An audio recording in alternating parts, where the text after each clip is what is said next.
எத்தனை தன்மையாக மாறுகிறது என்று பாருங்கள். அரிசி அப்படியே சாப்பிட்டோம்னா, அப்படியே மென்று சாப்பிட்றாங்கன்னு வச்சுங்களேன், ரத்த சோகம் வந்துடுது. அதே அரிசியை வறுத்து சாப்பிட்டா, எந்த அரிசி பச்சையாக சாப்பிட்டு ரத்த சோகம் வந்துச்சோ அதே ரத்த சோகையை அதே அரிசியை கொண்டு போக்க முடிகிறது. வறுத்து சாப்பிடும் பொழுது இரத்த சோகை போகிறது. ஒரு தன்மை இன்னொரு தன்மையாக மாறும் பொழுது உணவில் எவ்வளவு மாற்றங்கள் ஏற்படுகிறது என்பது இதனால் புரியும்.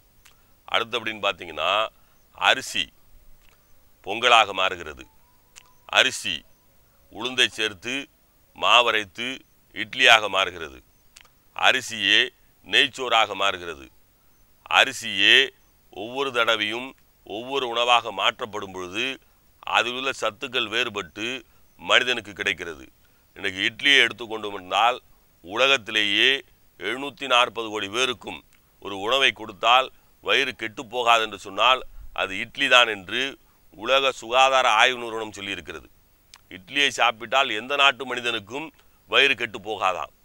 இந்த இட்லியை சமைக்கும் பொழுது அதை புளிக்க வைக்கும் தன்மை வேண்டும் என்று சொல்கிறார்கள். நாம் பொதுவாக 4 பங்கு அரிசிக்கு 1 பங்கு உளுந்து வேண்டும். உளுந்தை தனியாக ஊற வைக்க வேண்டும், அரிசியை தனியாக ஊற வைக்க வேண்டும். இரண்டையும் ஒன்றாக கலந்து மாவாட்ட மாட்டார்கள். அரிசியை ஆட்டி கொண்டிருக்கும் போதே லேசான 1/4 பங்கு அரிசியை ஆட்டி முடித்துவிட்டு அதன் பிறகு உளுந்தை போடுவார்கள். எடுத்தவுடன் ஒன்றாக கலந்து போடுகின்ற வழக்கம் தமிழர்களுக்கு இல்லை. ஒரு உணவு இன்னொரு உணவோடு, அதாவது ஒரு பொருள் இன்னொரு பொருளோடு உறவாடும் பொழுது எந்த காலத்தில் உறவாட வேண்டும் என்பதும் இருக்கிறது.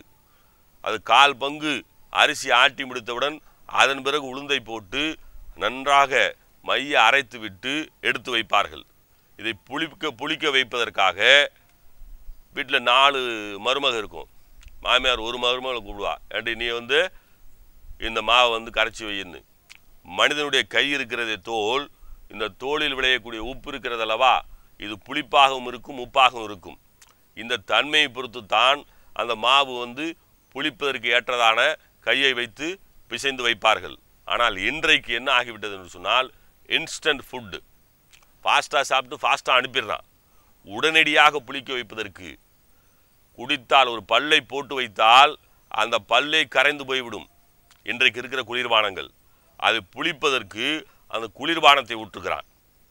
இது மிக மிக மோசமான விஷம். நீங்கள் சாதாரணமாக சிற்றாமணக்கு கொட்டை என்று கிடைக்கும், எல்லா இடங்களிலும் கிடைக்கும், எல்லாருக்கும் தெரியும். அதை வாங்கி வீட்டில் வைத்துக் கொள்ளுங்கள். மாவு அரைத்தவுடன் ஒரு 4-5 கொட்டைகளை அதில் போடுங்கள். குளிர்காலங்களில் ரொம்ப லேட்டாகும் புளிக்கிறதுக்கு, வெயில் காலங்களில் ரொம்ப சீக்கிரம் புளிச்சிரும். இப்போ காலத்துக்கு ஏற்றவாறு இந்த எண்ணிக்கையை அதிகரித்து கொள்ளுங்கள். அல்லது இந்த காடி என்று சொல்வார்கள் தமிழிலே. காடி என்றால் புளிப்பு. இதை இப்போ வினிகர் அப்படிங்கிற பேரில் வருது. தூய்மையான வினிகரை வாங்கி அதில் ஒரு 10 சொட்டு விட்டிங்கன்னா கூட உடனடியாக புளிக்கும். புளிக்காமல் இட்லி செய்யக்கூடாது. புளிக்காமல் இட்லி செஞ்சால் இட்லி வராது. மாவு புளித்த பின் இட்லி செய்தால் இட்லி பூ போல் வரும். இப்போ இட்லியை செய்வதற்கும் இவ்வளவு அறிவியல் இருக்கிறது. இப்படிப்பட்ட விஷயங்களெல்லாம் யோசித்திருப்பான் அல்லவா.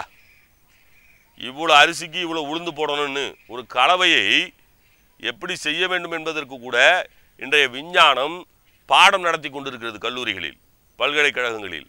ஒரு உணவை எந்த பங்கில் எந்த பங்கு சேர்த்தால் அது இன்னொரு உணவாக மாறும் என்பதை பலாயிரம் ஆண்டுகளுக்கு முன்பாகவே நம்முடைய தமிழன் சொல்லி வைத்து சென்றானே. இந்த அறிவியல் உங்களுக்கு தெரிய வேண்டும். இது அறிவியல். இட்லி சாதாரணமாக வந்துடுதுன்னு நினைக்கிறோம். அதில் ஆவியில் வேக வைக்கிறான். ஆவியில் வேக வைத்தால் என்ன பலன் என்பதை இன்னொரு சமயம் சொல்லுகிறேன். இட்லி என்பது மிக அற்புதமான உணவு. அந்த இட்லியை எதன் துணை கொண்டு சாப்பிட்டால் என்ன நோய்கள் போகும்? கருவேப்பிலை வைத்து சாப்பிட்டால் என்ன நோய் போகும்? புதினா வைத்து கொண்டு சாப்பிட்டால் என்ன நோய் போகும்? தயிரை தொட்டு கொண்டு சாப்பிட்டால் என்ன நோய் போகும்? சாம்பாரை தொட்டு கொண்டு சாப்பிட்டால் என்ன நோய் போகும் என்கின்ற அறிவியலெல்லாம் இருக்கிறது.